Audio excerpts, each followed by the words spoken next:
Bem, pessoal, então, como eu estava falando, a independência do Brasil vai ocorrer em 1822, não é? Com o famoso grito do Ipiranga dado por Dom Pedro às margens do rio do mesmo nome, e ali começa o chamado Primeiro Reinado, que não durará muito. Por que não vai durar muito? Vocês lembram? Isso mesmo, não durará muito porque Dom Pedro vai entrar num conflito com seu irmão pela sucessão do trono português, com seu irmão Dom Miguel. E ele, para ganhar tempo, envia sua filha mais velha, Dona Maria da Glória, para Portugal como sendo a sua representante, não é? Até que as coisas pudessem se organizar, se arrumar e Dom Pedro pudesse tomar posse do trono português. No entanto, ele sai daqui do Brasil, deixa seu filho Pedro de Alcântara, depois chamado de Pedro II, como sendo seu sucessor. No entanto, é bom salientar que há um problema nesta situação. Qual é o problema? Dom Pedro II tem apenas 5 anos de idade. Logicamente, Dom Pedro não vai poder assumir. E a Constituição de 1824, que foi uma Constituição outorgada, que foi imposta por Dom Pedro I, criando com isso o poder moderador, Dom Pedro vai deixar seu filho, Dom Pedro I, deixar seu filho como seu legítimo herdeiro. E o menino tem 5 anos. E a Constituição de 1824 dizia que, nesse caso, o cargo de imperador ficará vago. E teria que esperar um menino atingir a maioridade. Ou seja, o menino atingir 21 anos de idade. Só que a Constituição estabelecia que o Brasil deveria ser governado numa regência.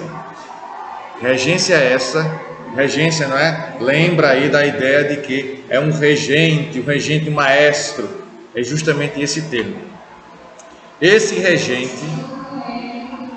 Essa regência deveria começar a partir de então, de 1826, 25, 26, quando Dom Pedro vai embora, até a maioridade de Dom Pedro II. A regência vai ser estabelecida, primeiramente uma regência trina, ou seja, com 3 representantes, e após isso, a regência trina não deu certo por conta de vários conflitos que estavam existindo ali. E essa regência trina com 3 governantes não deu certo, passou a ser estabelecido no Brasil um governo com a regência una, um único governante.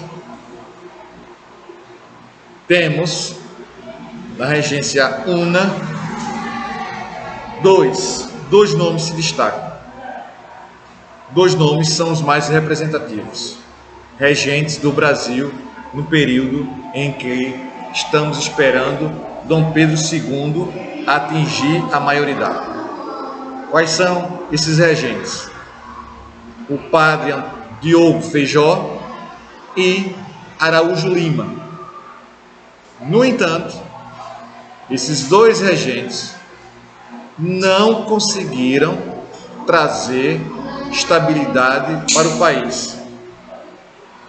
Ocorreram várias revoltas, vários levantes durante esse período regencial. Um dos motivos para o surgimento de tantas revoltas é a falta de legitimidade desses regentes. A população não via esses regentes como governantes do Brasil. Eles somente admitiam governante no Brasil se fosse oriundo, naquele momento ali, oriundo da família real portuguesa. Vai surgir revoltas como Sabinada, na Bahia, Balaiada, no Maranhão, a Revolução Farroupilha, no Rio Grande do Sul, e a Cabanagem, no Pará. Essas revoltas são revoltas que têm o objetivo de contestar o governo regencial, o regime regencial. E a partir daí, vamos conhecer esses regentes sendo contestados em seu governo, no seu dia a dia administrativo. Para tentar, não é, minimizar essa situação de agitação, havia no Brasil dois partidos, o Partido Conservador e o Partido Liberal. Eles eram rivais, sim, eram rivais.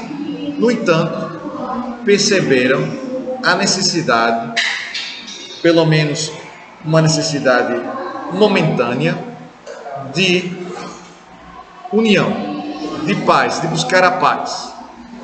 Essas revoltas, não é, elas poderiam durar um pouco tempo, como Sabinada e Balaiada, com um período um pouco mais longo, cerca de 10 anos, que vai ser o período da Revolução Farroupilha, que aconteceu no Rio Grande do Sul.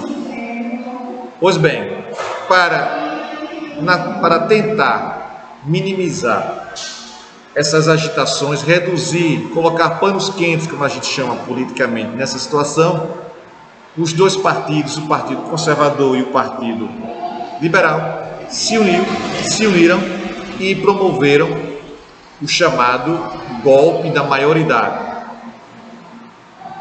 Esse golpe da maioridade seria uma antecipação do governo de Dom Pedro II, agora chamado de Dom Pedro II. Seria uma antecipação para acalmar os ânimos do país, já que a população não estava vendo esses regentes como governantes legítimos, não estava vendo. E a maioridade do menino foi antecipada. O menino, Dom Pedro II, veio tomar posse com 14 anos, 7 meses e 21 dias de vida. É um jovem bem preparado, culto, educado, numa situação que sabia que, não é, ele iria governar. Dom Pedro I, quando foi para Portugal, deixou seu filho, Dom Pedro II, aos cuidados, como seu tutor, aos cuidados de José Bonifácio. José Bonifácio, uma figura ilustre do primeiro reinado, Imperação do segundo reinado, apesar das rugas, das brigas que havia tido entre Dom Pedro I e José Bonifácio, Pedro I via nele um homem de confiança e que teria totais condições de criar o seu filho, fazendo com que ele fosse um grande governante, um grande monarca. E isso de fato aconteceu, não é? Dom Pedro II, salientando esse aspecto, foi muito bem educado, muito bem formado, né? Uma educação de primazia, com muito esmero, com muita dedicação. E de fato ele vai ser um governante muito bom para o Brasil. Até os dias de hoje, Dom Pedro II é o governante que passou mais tempo no poder aqui em nosso país. Pois bem, essa conjuntura vai fazer com que Dom Pedro tome o poder.